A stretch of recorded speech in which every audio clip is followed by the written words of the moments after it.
राम। राम विषय बे शब्द, हाथ काट कर रख दूंगा अगर ये नाम समझ आ जाए तो। कितनी दिक्कत होगी पता है अगर राम समझ आ जाए तो।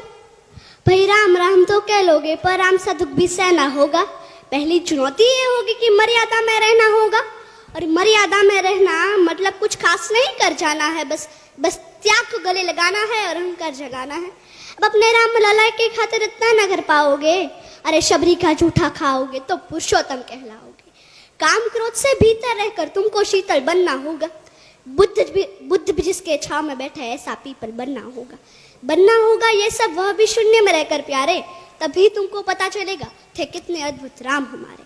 तो सबको राम पता ही होगा, घर के बड़ों ने बताया होगा। तो बताओ तो बताओ, अरे पता है तुमको क्या है राम? या हाथ धनुष तरकश में बाण, या वन में जिन्होंने किया गुजारा, या कैसे रावण मारा? लक्ष्मण जिनको कहते भैया, जिनकी पत्नी सीता मैया। फिर तो यह वही कहानी, एक था राजा एक थी रानी। क्या सच में तुमको राम पता है, या वह भी आके हम बताए?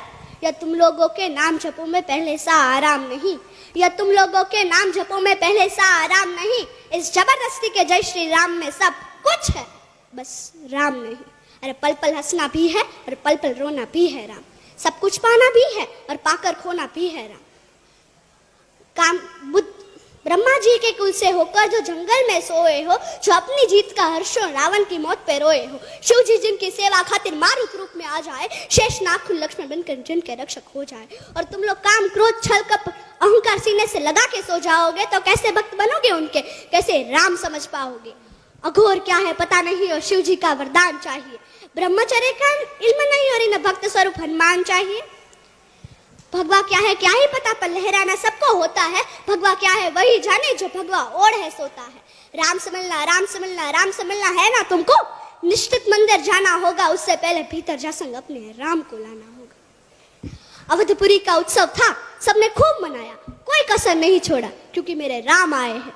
जय सिया राम। और हाँ, हमें भी अयोध्या आना। मैं सनातन धर्म की योद्धा आद्याबा जाडेजा। भारत संतों की भूमि है, इसलिए तो कहते हैं कि भारत जमीन का टुकड़ा नहीं। भारत जमीन का टुकड़ा नहीं, जीता जागता राष्ट्रीय पुरुष है। हिमालय मस्तक है, गौरी शंकर शिखा है, कश्मीर किरट है, पंजाब और बंगाल दो विशाल कंधे हैं, विंध्याचल कटी है, नर्मदा करगनी है, पूर्वी और पश्चिमी घाट दो विशाल जंघाएं हैं, कन्याकुमारी इसके चरण है, सागर इसके पग पखारता है, पावस के काले काले मेघ इसके कुंतल केश है, चांद और सूरज इसकी आरती उतारते हैं। यह वंदन की भूमि है, अभिनंदन की भूमि है। यह वंदन की भूमि है, अभिनंदन की भूमि है। इसका कंकर कंकर शंकर है, इसका बिंदु बिंदु गंगा जल है। हम जिएंगे तो इसके लिए, हम मरेंगे तो इसके लिए, और मरने के बाद भी यदि गंगा में बहती हुई हमारी अस्थियों को यदि कोई कान लगा कर सुनेगा तो केवल एक ही आवाज सुनाई देगी, भारत माता की जय, भारत माता की जय।